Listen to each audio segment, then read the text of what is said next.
आप मेरी बात सुनने के लिए आए, दिल से मैं आपका धन्यवाद करता हूं।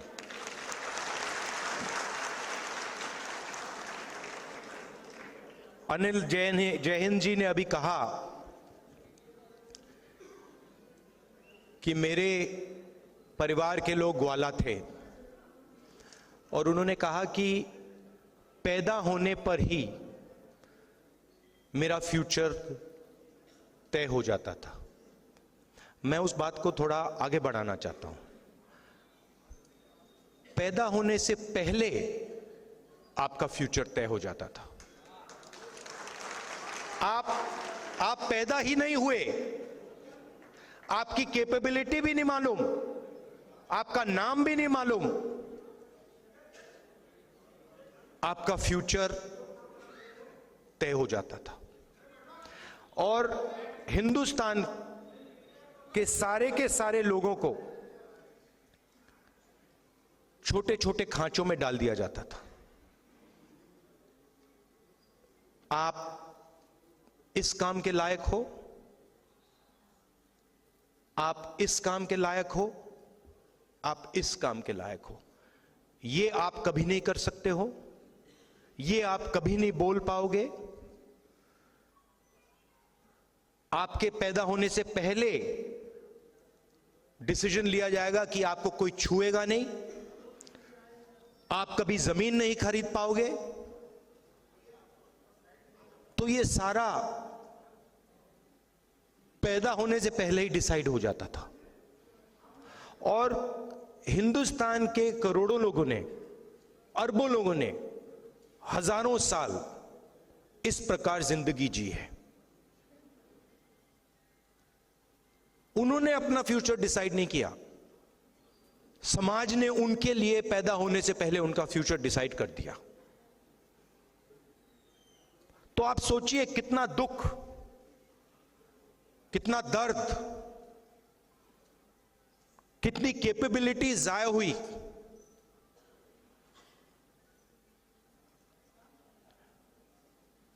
और इस चीज को बदलने के लिए बहुत सारे लोग खड़े हुए।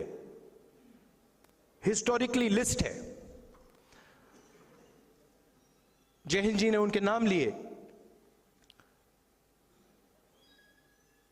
मगर सब के सब ने एक ही बात की थी, जो सच्चाई थी उसको उन्होंने एक्सेप्ट किया कि हमें यह दिख रहा है कि यह सच्चाई है और इस बात को मैं एक्सेप्ट कर रहा हूं। दो तरीके के लोग होते हैं, राजनीति में तो खासतौर एकदम दिख जाता है। पूरी जिंदगी सत्ता के पीछे दौड़ते दौड़ते दौड़ते दौड़ते सच्चाई को कभी एक्सेप्ट नहीं करते। ना अपनी सच्चाई एक्सेप्ट करते हैं, ना अपनी सच्चाई एक्सेप्ट करते हैं, ना किसी और की सच्चाई एक्सेप्ट करते हैं। उनको सिर्फ एक चीज दिखती है कि किसी ना किसी तरह मेरे हाथों में इन्फ्लुएंस आ जाए, सत्ता आ जाए, बाकी सब छोड़ो। और दूसरे तरीके के लोग होते हैं जो कहते हैं ये सच्चाई है, इसको मैं एक्सेप्ट कर रहा हूं, चाहे मुझे अच्छा लगे या बुरा लगे, मगर मुझे जो दिख रहा है उस बात को मैं पूरी तरह एक्सेप्ट कर रहा हूं। और अलग अलग समाज में अलग अलग जगह से ये लोग आए। अंबेडकर जी, महात्मा गांधी जी, पेरियार, बसवना, बुद्धा, ये अलग अलग स्पेसेस से आए, मगर इन सब ने ये बात एक्सेप्ट की कि जो मैं देख रहा हूं ये सच है और मैं इसको छोड़ूंगा नहीं।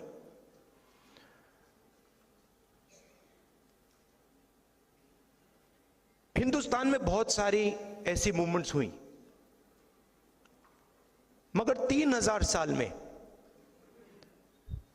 सबसे सक्सेसफुल मूवमेंट ये है। और इसमें आप कहते हो कि ये संविधान अंबेडकर जी ने दिया, और उसमें सच्चाई है। अंबेडकर जी ने दिया, गांधी जी ने दिया, मगर ये एक सोच है। ये अंबेडकर जी से पहले भी थी। इसमें बुद्धा भी हैं, इसमें बसवन्ना जी भी हैं, इसमें पेरियार हैं, इसमें गांधी हैं, और सिर्फ वो नहीं है, बहुत सारे ऐसे भी लोग हैं जिनके नाम किसी ने सुने भी नहीं। वो इसी चीज के लिए लड़े थे। किसान थे, मजदूर थे, नाई थे, बढ़ई थे, इसके लिए लड़े। उनका नाम आज हम नहीं जानते, मगर उनकी सोच इसमें है। तो जो भी, मेरा कहना है, जो भी हिंदुस्तान में अन्याय की सच्चाई को एक्सेप्ट करता है, उसकी सोच इसमें है। और इसने करोड़ों लोगों के लिए दरवाजे खोले हैं। और मैं यह भी कहना चाहता हूं कि जो हमारी एक्सपेक्टेशन थी, जो फाउंडिंग फादर्स की एक्सपेक्टेशन थी, जो महात्मा गांधी की एक्सपेक्टेशन थी, जवाहरलाल नेहरू की एक्सपेक्टेशन थी, अंबेडकर जी की एक्सपेक्टेशन थी, उससे कम लोगों को इस किताब का फायदा हुआ है। जौनपुर में आज हम बात करेंगे, जौनपुर की राजनीतिक नब्ज टटोलेंगे। राहुल गांधी को भी आपने सुना, लखनऊ में संविधान सम्मेलन में वो बोल रहे थे, संविधान की कॉपी लेकर आए थे, उस पर भी बात करेंगे। लेकिन उसके साथ साथ देखिए, क्योंकि जौनपुर में हम हैं तो क्यों नहीं जौनपुर की बात करें, जौनपुर की मुद्दों की बात करें। एक बार जोरदार तालियां हो जाए जौनपुर के लिए, जोरदार तालियां जौनपुर के लोगों के लिए, आपके लिए और जौनपुर की पॉलिटिक्स के लिए। देखिए, पूरे देश में लोकसभा चुनाव को लेकर माहौल गर्म है, लेकिन जौनपुर में तो अलग ही माहौल है। और जिस तरह से यहां पर श्रीकला जी आई चुनाव में, और उसके बाद फिर धर्मेंद्र जी आए वहां जमानत पर जेल से बाहर, और उसके बाद ये चुनाव बड़ा दिलचस्प हुआ। फिर वो अब श्रीकला चुनाव से बाहर हो गई, धर्मेंद्र यादव को बीएसपी ने टिकट दिया। क्या ये चुनाव त्रिकोणीय हो चुका है जौनपुर का? और इसके साथ ही साथ आज जो एक बहुत बड़ी खबर आई है, केजरीवाल के जमानत पर छूटने से क्या इंडिया गठबंधन आज मजबूत हो रहा है, इस पर भी बात करेंगे। हम बताएंगे मेरे साथ कौन कौन है, लेकिन पहले सुनिए आम आदमी पार्टी क्या कह रही है इस पर। कितनी बड़ी जीत मानती है आम आदमी पार्टी? देखिए, ये इस देश में संविधान और लोकतंत्र की जीत है। ऐसा लगने लगा था देश में, जब अरविंद केजरीवाल को जेल में डाला गया, 3 बार के चुने हुए मुख्यमंत्री को, तो ऐसा लग रहा था कि जैसे एक देश में अंधकार छा गया, कोई कुछ कर नहीं सकता। लेकिन सुप्रीम कोर्ट के इस अंतरिम बेल के फैसले ने एक उम्मीद जगाई है, इस अंधेरे में एक रोशनी जगाई है। जो इस देश में भारतीय जनता पार्टी की सरकार की तानाशाही है, जो देश के प्रधानमंत्री जी तानाशाही लाना चाहते हैं, उसके खिलाफ देश लड़ रहा है। अरविंद केजरीवाल जी के बाहर आने से वो लड़ाई और मजबूत होगी और इस देश से तानाशाही खत्म होगी, संविधान और लोकतंत्र जीतेगा। ये एक बड़ी खबर आ रही है इस वक्त, बड़ी खबर आ रही है कि थोड़ी देर में तिहाड़ जेल से बाहर आएंगे केजरीवाल। तिहाड़ जेल से केजरीवाल की रिहाई होने वाली है। सुनीता केजरीवाल तिहाड़ जेल पहुंच चुकी हैं, एक बड़ी खबर आ रही है। आम आदमी पार्टी के नेता और कार्यकर्ता भी तिहाड़ पहुंच रहे हैं इस वक्त की एक बड़ी खबर जो मैं आपके लिए लेकर आ रहा हूं। ये बड़ी खबर आपके सामने आपकी टेलीविजन स्क्रीन पर भी दिख रही है। बस थोड़ी देर में जेल से बाहर आ जाएंगे अरविंद केजरीवाल, और उनके बाहर आने के बाद क्या ये चुनाव बदलेगा? क्या इंडिया गठबंधन और मजबूत होगा? क्या इक्वेशंस चेंज होंगे? और यहां पर जिस तरह से बीएसपी ने टिकट दिया यहां पर श्याम सिंह यादव जी को, क्या वो यहां पर कुछ कर पाएंगे, त्रिकोणीय मुकाबला बना पाएंगे? धनंजय सिंह अभी क्या वो एक फैक्टर है इस चुनाव में? इस पर भी हम बात करेंगे। लेकिन जल्दी से आपको बताऊं मेरे साथ आज कौन कौन है। मेरे साथ यहां पर ओम प्रकाश सिंह हैं जो कि प्रदेश प्रवक्ता हैं बीजेपी के। एक बार जोरदार तालियों से स्वागत कीजिए। आइए सर, डाइस पे आइए। मेरे साथ यहाँ पर आरिफ हबीब खान है, जिला महासचिव समाजवादी पार्टी से, आप भी डाइस पे आइए, जोरदार स्वागत होना चाहिए इनका। मेरे साथ विकास तिवारी है कांग्रेस पार्टी से, विकास जी का भी एक बार जोरदार स्वागत हो। और हमारे साथ यहाँ पर आम आदमी पार्टी से अनुराग मिश्रा है, मिश्रा जी का भी जोरदार स्वागत होना चाहिए। अब मिश्रा जी, पहला सवाल तो मैं आप ही से लेना चाहता हूँ, लेकिन उससे पहले जो असम के सीएम हैं, बीजेपी के फायर ब्रांड नेता हैं हिमंता बिस्वा शर्मा, उन्होंने आपके नेता को जमानत पर छोड़े जाने को लेकर एक रिएक्शन दिया है, वो सुना देता हूं। सुनाइए पीसीआर। क्या बेल मिला? बोले आप चोर हैं लेकिन आप 1 महीना का कैंपेन करो। वो बेल बोलता है क्या? कोई रेस्पेक्टफुल लोग वो बेल लेगा ही नहीं, बोलेगा आई पोलाइटली डिक्लाइन। वो क्या बेल है कि आप जाओ 1 तारीख फिर वहां पास आ जाओ? बताइए, इंडिया को फायदा हो जाएगा क्या? बताइए मिश्रा जी, इंडिया को केजरीवाल के बाहर आने से इंडिया गठबंधन को फायदा होगा क्या? बताइए। सबसे पहले तो मैं आपका धन्यवाद ज्ञापित करता हूं कि आप जौनपुर आए, और मैं आपको सबसे पहले मैं आज सुप्रीम कोर्ट को धन्यवाद और आभार व्यक्त करूंगा कि आज उन्होंने इस देश के संविधान, जिस चीज़ के लिए जाना जाता है, बाबा साहब के संविधान की रक्षा करने का काम आज सुप्रीम कोर्ट ने किया और बता दिया कि बीजेपी की मनोहर कहानियां अब चलने वाली नहीं है। वो जितने भी अपने दफ्तर से गढ़े, बीजेपी की मनोहर कहानियां चलने वाली नहीं है। ओम जी क्या बोल रहे हैं? आप लोगों के लिए एक बड़ी चुनौती अरविंद केजरीवाल बनने वाले हैं क्या? अरविंद केजरीवाल माइक पास लाइए, माइक पास लाइए। पहले कभी चुनौती थे न है। अगर चुनौती होते तो 2019 के लोकसभा चुनाव के परिणाम को देखिए। सवाल ये उठता है कि आदरणीय केजरीवाल तिहाड़ जेल गए क्यों, किस कारण गए? और ये बताइए कि जिस कांग्रेस के जमाने में, सुनिए गौरव जी, मैं सुन रहा हूं, मेरे कान आपकी तरफ ही हैं। जिस कांग्रेस के जमाने में, जिस कांग्रेस सरकार के खिलाफ जी, अन्ना हजारे के नेतृत्व में केजरीवाल धरना दिए, प्रदर्शन किए, हाँ, आज उसी कांग्रेस के साथ मिलकर के भ्रष्टाचार के मामले जेल गए। अच्छा, जौनपुर वाले इस पर कुछ बोलेंगे कि नहीं बोलेंगे? हाथ उठाइएगा, आपके पास आ रहा हूं। लेकिन पहले यहाँ पर विकास तिवारी कुछ कहना चाह रहे हैं कांग्रेस पार्टी से। मैं आ रहा हूं, विकास तिवारी। मोदी जी ये लोकसभा का चुनाव शुरू होने से पहले विकसित भारत की बात करते थे। पहला चरण बीता, पहला चरण बीतने के बाद मोदी जी आ गए। मोदी जी कहने लगे कि मुस्लिम लीग और मटन पे बात आ गई। दूसरा चरण आया, दूसरा चरण बीतने के बाद मंगलसूत्र पे आ गए और भैंस पे आ गए, और तीसरा चरण खत्म होते होते अडानी अंबानी के काले धन से भरे टेम्पो पर आ गए। लेकिन चुनाव बेरोजगारी, महंगाई, गरीबी पर टिका है। मुद्दों से ध्यान भटकेगा नहीं। ये अदानी के टेम्पो का अंदर का नजारा है, आप देख सकते हैं अदानी के टेम्पो का अंदर का नजारा, ये अदानी के टेम्पो का बाहर का नजारा है। मोदी जी कह रहे हैं कि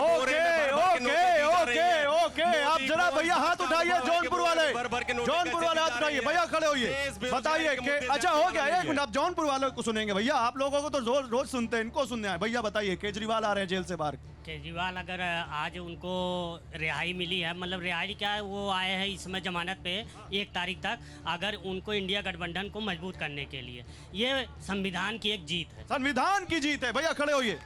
केजरीवाल इसके पहले भी 14 में भी लड़े थे और 19 में भी लड़े थे। 7 सीट दिल्ली में भाजपा ने पाई है, इसलिए उनके आने का कोई मतलब नहीं। भैया जल्दी। सर मैं पूछना चाहता हूँ। नहीं, पहले केजरीवाल पर राय दो।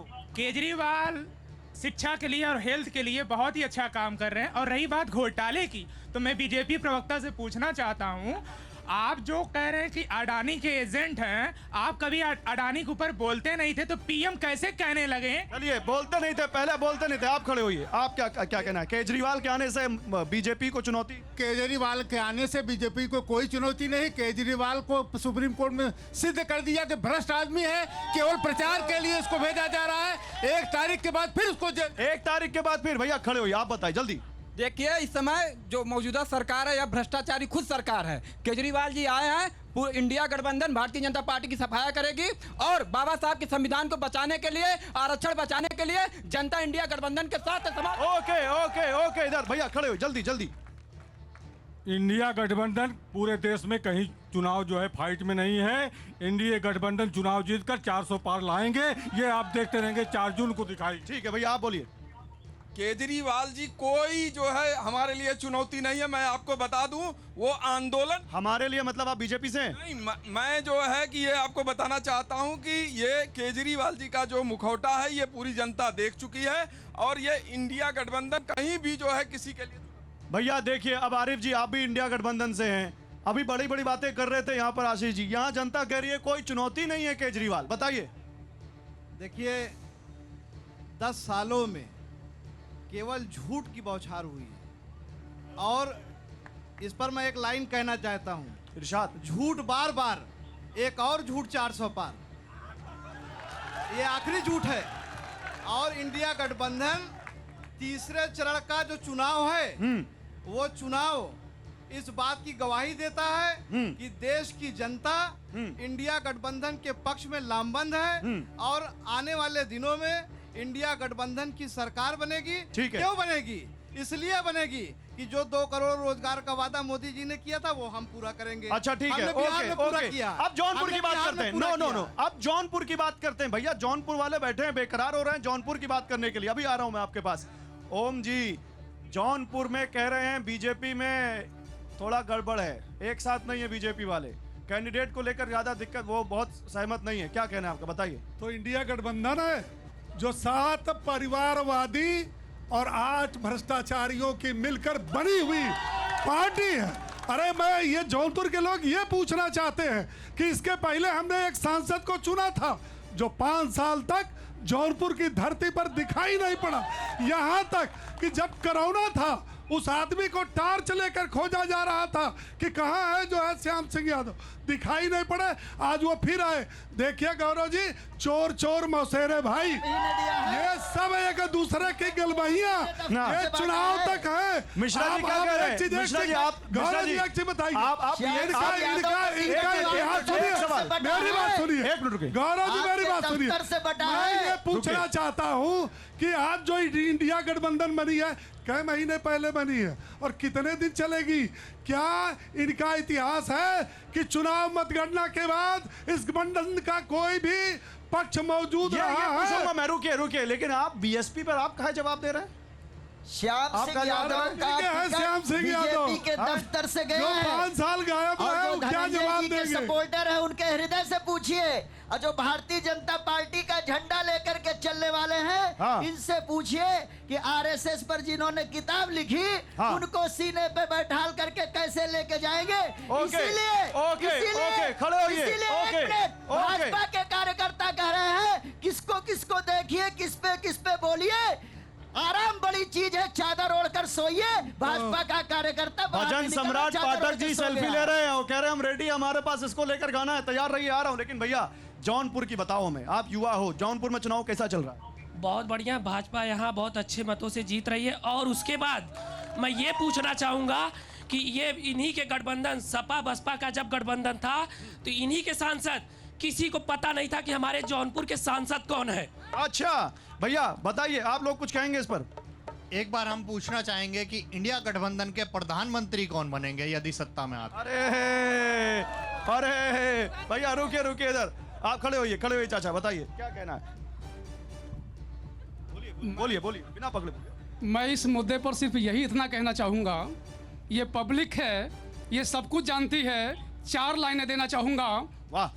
भला उसका नहीं होता, भला जो हो नहीं सकता, भले हो बात भलाई की, भला कुछ हो नहीं सकता। भलाई और बुराई में भले का ही भला होता, भलाई में भला कैसे, भला कुछ हो नहीं सकता। ये पब्लिक है। चाचा अनुप्रास अलंकार पढ़ा दिए आप तो। जी, देश और समाज के लिए कौन भला है पब्लिक जानती है, किसी का नाम लेने की जरूरत नहीं है। अच्छा, देश और भला किसका जवाब यहाँ पर दे रहे हैं? चलिए आप खड़े, भैया क्या बोल रहे हैं? जल्दी पूछिए। जौनपुर में भैया, अरे ऐसा क्या बिल्कुल ब्लैंक ब्लैंक नहीं है। जौनपुर क्या हो रहा है? जौनपुर मुद्दा हो, बात हो रही जौनपुर में बीजेपी है। बीजेपी है, कैसे? अरे आएगी भैया 400 पार 400 पार करना है बड़े भैया। ये बोले इनसे कहना चाहता हूँ, भाजपा वालों से मैं ये कहना चाहता हूँ, एकता इत्तेफाक प्यार खुलूस जो ये वादा करते हैं, एकता इत्तेफाक प्यार खुलूस की ज़माने की बात करते हो, पहले बताते हो अपनी मजबूरी, फिर बहाने की बात करते हो। और दिल की दुनिया एकता इत्तेफाक प्यार खुलूस की ज़माने की बात करते हो, पहले बताते हो अपनी मजबूरी, फिर बहाने की बात करते हो। और दिल की दुनिया उजाड़ दी पहले, अब बसाने की बात करते हो। अरे बीजेपी खिलाफ बोल रहे हैं, ताली बजा रहे हो आप। ये उते उजड़े चमन है तो पीटेंगे थाली, उजड़े चमन पीटेंगे थाली, लेकिन रोक नहीं पाएंगे। 400 पार हैं हम। उड़िए उड़िए भैया 400 पार हैं भैया, बताओ भैया। यार तुम नहीं भैया रुको। नहीं थाली तो इन्होंने पीटा, ताली भी पीटा, हुआ कुछ नहीं, देख लीजिए। ओके ओके, अब बैठो अब बैठो। एक बात, तुम यूथ हो, तुम्हें आगे चल के नौकरी चाहिए, पढ़ रहे हो भी? जी सर। अब बताओ तुम्हारी बात कोई कर रहा है? सर 400 पार वालों से एक ही सवाल है, 400 RDX पे कब बोलेंगे आप? 2 करोड़ नौकरी पे कब बोलेंगे आप? 15 लाख पे कब बोलेंगे आप? 1200 सिलेंडर पे कब बोलेंगे आप? कब बोलेंगे आप? अब भैया क्या बोल रहे हो? बोलो बोलो, उठो उठो, क्या बोल रहे हो? बोलो।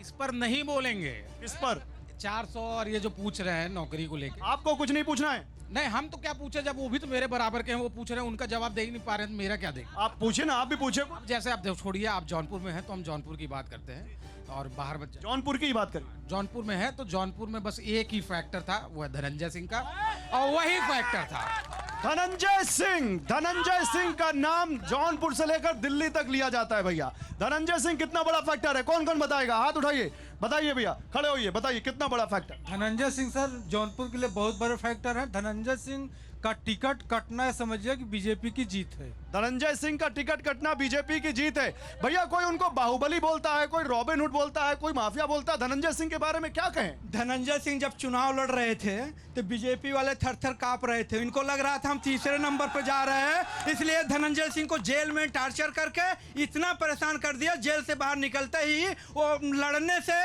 मैदान छोड़ के भाग गए। भैया भैया बोलिए बोलिए। बीजेपी प्रवक्ता ने अभी कहा कि हम भ्रष्टाचार की बात करते हैं, खनन घोटाले के माफिया जनार्दन रेड्डी इनके पार्टी में, आदर्श घोटाले के माफिया अजीत पवार इनके पार्टी में, और मैं सबसे बड़ा प्रश्न पूछना चाहता हूं, 7 साल की राज्य सरकार और 10 साल की केंद्र सरकार, प्रदेश में और जिले में 10 बड़े काम गिना दे, मैं वोट दे दूं। ओम जी अब आपको चैलेंज है, या आपके लिए चैलेंज है? इस नौजवान ने बहुत अच्छा सवाल किया है कि 10 काम गिना दीजिए। जवाब भी अच्छा होना चाहिए। हाँ, 10 साल सरकार थी। अरे सुनो यार, सुनिए सुनिए सुनिए सुनिए ना, समाजवादी पार्टी हो, गुंडों माफियाओं का सपोर्ट तो करोगे ही, इसमें कोई नहीं। ये क्या बात हुई? लेकिन ये क्या बात हुई? बात सुनिए। अच्छा सुनिए। अरे सुनो भाई, सुनो। एक मिनट आ रहा हूँ। सुनो बताइए, प्रश्न पूछना है, जिले काम बताइए। अरे आप डिबेट में थोड़ी ना, वो बोल रहे हैं भाजपा प्रचार कर रहे हैं, बताइए। ओके बोलिए सुनिए। अरे भैया, अरे पड़ोसी भैया बोलिए शांत रहो। बोलिए। पढ़े लिखे प्रबुद्ध वर्ग हो, आराम से सुनो और सुनाओ भी, ताली भी बजाओ और बजवाओ भी।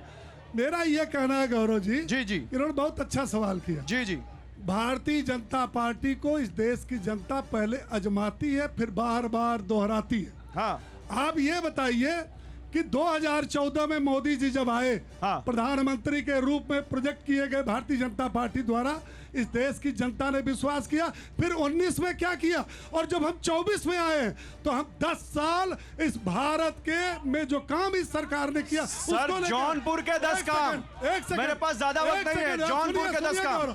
अब नहीं सुनिए, आप देश दुनिया की बात छोड़िए, जौनपुर की बात छोड़िए। बोल रहे हैं। जो बोल रहे हैं, इनके मोहल्ले में आप जाकर के इनसे पूछो, क्या प्रधानमंत्री आवास योजना के अंदर उनको आवास मिला है कि नहीं मिला है? क्या उनको राशन मिला है कि नहीं मिला है? मिला है। क्या आयुष्मान कार्ड मिला है कि नहीं मिला है? क्या उज्ज्वला गैस मिला है कि नहीं मिला है? बताओ भैया, मिला है? इंदिरा आवास तो कांग्रेस जमाने चल रहा है, मिला है। इनका दिया हुआ शौचालय अच्छे से नहीं बना, शौचालय। ओ भैया बताइए, मिला है? ऐसा है कि पहले जो आवास मिलता था वो कागजों पर मिलता था, मोदी सरकार ने धरातल पर दिया। बताइए। मिला है। चाचा से एक सवाल कर। नहीं, वो जो बोल रहे हैं आवास मिला है? नहीं आवास मिला है। भैया इधर कोई बोलेगा? हाँ बोलो भैया, बोलो। मिला है जी। मिला है। अरे भैया मिला है, यहाँ तो जौनपुर वाले कह रहे हैं मिला है। आप बताइए। आरिफ भाई ये समाजवादियों को भी मिला है। नहीं, लेकिन आरिफ भाई एक बड़ा कमेंट आया, आपके पास आ रहा हूँ। नहीं, अभी आरिफ भाई एक बड़ा कमेंट यहाँ पर अभी आया है आपके बगल से। गुंडों माफियाओं की सरकार, समाजवादी पार्टी का सबसे बड़ा डर यही दिखाते हैं कि वो आ जाएंगे तो गुंडे माफिया फिर आ जाएंगे। ये फिर क्या बताइए? अरे उनको बोलने दीजिए, आपके नेता हैं। ऐसा है दीजिए उनको। एनसीआरबी इधर आऊंगा मैं, इधर आऊंगा। एनसीआरबी का डाटा उठा करके देख लीजिए, 2016 का अपराध और 2017, 18, 18, 19 का अपराध उठा करके देख लीजिए, हम उसका जवाब दे देंगे। अच्छा, इसी आदमी का बाबा का डाटा बुलडोजर बोल रहा है। नहीं, मैं आपको उनको बोलने दीजिए। देखिए, एक शेर है, तुम्हारी फाइलों में गांव के मौसम गुलाबी हैं, तुम्हारी फाइलों में गांव के मौसम गुलाबी हैं, ये आंकड़े फर्जी हैं, ये दावा किताबी है। अरे आदम गोडवी के बगल से हूँ मैं, जनपद के अंदर आदम गोडवी के बगल से हूँ बता मैं। रहा हूँ, राजकीय मेडिकल कॉलेज हमारा दिया हुआ है, सद्भावना पुल हमारा दिया हुआ है, लोहिया पार्क हमारा दिया हुआ है, और 17 कनेक्टिंग पुल हमारे दिए हुए हैं। तो आप फिर 10 योगी काम जी नहीं ये गिना क्यों पाएंगे। कह रहे हैं? अरे भाई मैं फिर बड़ा एक सवाल मिनट, करता हूं। नहीं रुकिए, हमारे मेरा सवाल, चाचा मेरा हैं, सवाल, पिता तुल हैं। अरे भाई मेरा लेकिन- सवाल, तो फिर योगी जी ये क्यों कह रहे हैं कि राम भक्तों पर गोलियां चलवाने वालों को सरकार बनाने का हक नहीं है? क्यों कह रहे हैं, बताइए। ऐसा है कि ये मैं आ रहा हूं। धार्मिक पॉइंट है, और जहां पर जब आप हमारे जो शिक्षक हैं, हाँ। हमारे जो शिक्षक, अरे वो चुनावी मुद्दा बना रहे हैं इसको। मैं बता रहा हूं आपको, इसका जवाब दे रहा हूं। हमारे जो शिक्षक हैं, हमारे जो छात्र हैं, नौजवान हैं, जो रोजगार मांगने सड़क पर आते हैं, उन पर लाठियां चलाने का काम क्यों करते हैं आप? अच्छा, क्या वो राम भक्त नहीं है? ओके, क्या वो राम भक्त नहीं है? क्या वो भगवान राम को मानने वाले लोग नहीं है? ओके, बहुत ओके, तिवारी जी, फर्क नहीं कर सकते। तिवारी जी, पार्टी के तगड़ा सवाल कर जौनपुर दिया की आपने। जनता की मैंने तरफ से सब लोग एक भारतीय साथ में जनता बोले, पार्टी तिवारी से जी। सवाल पूछना चाहते हैं। हाँ। सबसे बड़े अपराधियों के साथ तो भारतीय जनता पार्टी खड़ी है। ओह। भारतीय जनता पार्टी जो कर्नाटक के प्रज्वल रवन्ना जैसा राक्षस, मांस रेपेश, 400 महिलाओं का यौन शोषण करने वाले व्यक्ति के लिए, जिस देश का प्रधानमंत्री 400 महिलाओं का यौन शोषण अच्छा, करने ये के लिए जो बात कर जिस रहे हैं, देश का प्रधानमंत्री ओके। वोट मांग रहा हो, ओके। उससे बड़े अपराधियों के ओके, साथ मुझे खड़ा होने बताइए वाला जौनपुर में नेता वोट और किस पार्टी मुद्दे पर कौन हो पड़ेगा? सकती है? Okay,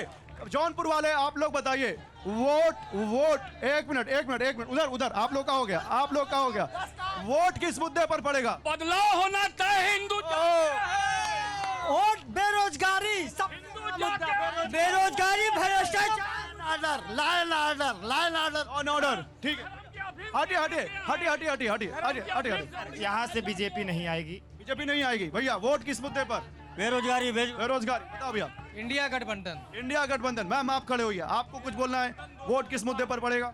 vote Bharatiya Janata party को पड़ेगा और पूर्ण बहुमत से आ रही है। पूर्ण बहुमत से सरकार आएगी। आप ऐसा कह क्यों रही हैं? क्यों? क्योंकि कृपा शंकर जी विकास के लिए नया चेहरा है। हम चाहते हैं कि जनता से कि एक बार ही उनको मौका देना चाहिए। ओके,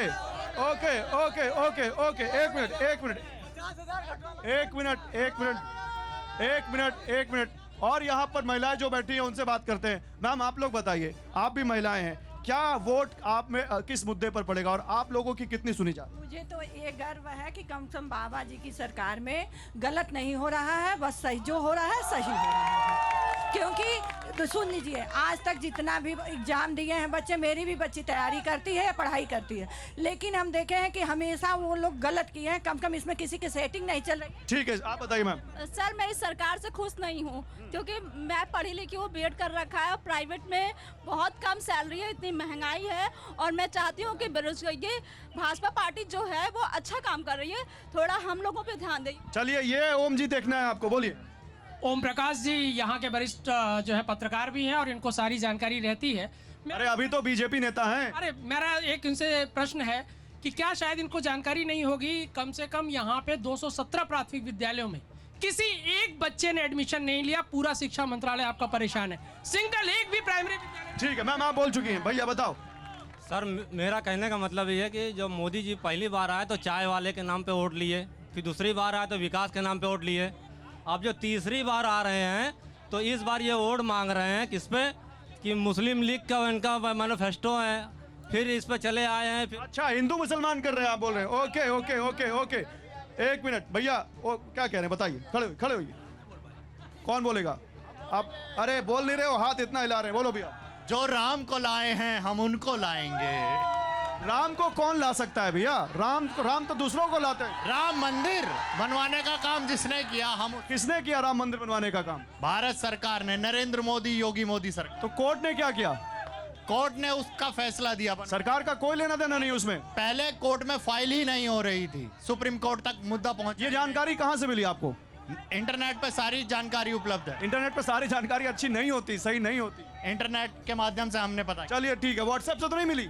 नहीं। अच्छा बोलिए, आप क्या बोल रहे हैं? हम ये कह रहे हैं कि जैसा अभी कह रहे थे उत्तर प्रदेश के अंदर और देश के अंदर भ्रष्टाचार के मुद्दे पे ही माननीय मोदी जी प्रधानमंत्री इस देश के बने थे, वही मुद्दा था। मैं पूछना चाहता हूं समाजवादी पार्टी के जो नेता हैं कि इनके सरकार में इनके जो प्रमुख मतदाता हैं, जैसे कि जल्दी अखिलेश यादव जी, मैं पूछना चाहता हूं कि क्या उन्हीं के परिवार में सिर्फ यादव हैं जो कि लोकसभा का चुनाव। अच्छा, ये आरिफ भाई, ये परिवारवाद का आप पे बड़ा आरोप लगता है। यादव केवल आपके अखिलेश जी के परिवार में? जवाब दे रहा हूँ। माइक ऊपर करिए। मैं ये पूछना चाहता हूँ कि पंकज सिंह जी और राजनाथ सिंह जी कौन है, ज्योतिरादित्य सिंधिया जी कौन है? तो पंकज लोकसभा का चुनाव थोड़ी ना लड़ रहे हैं। लड़ नहीं रहे, परिवार राजनीति में तो है, कोई ऐसा परिवार नहीं है जो राजनीति में उनके परिवार के बेटे कह रहा हूं कि पूरे प्रदेश में किसी एक यादव को बता दें अखिलेश यादव परिवार छोड़ के ने टिकट दिया हो। ब्रजभूषण शरण सिंह सर, आप कुछ कहना, दो सीनियर सिटीजन हमारे साथ हैं। सर आप बताइए, आप क्या कहना चाहते हैं? सर ऐसा है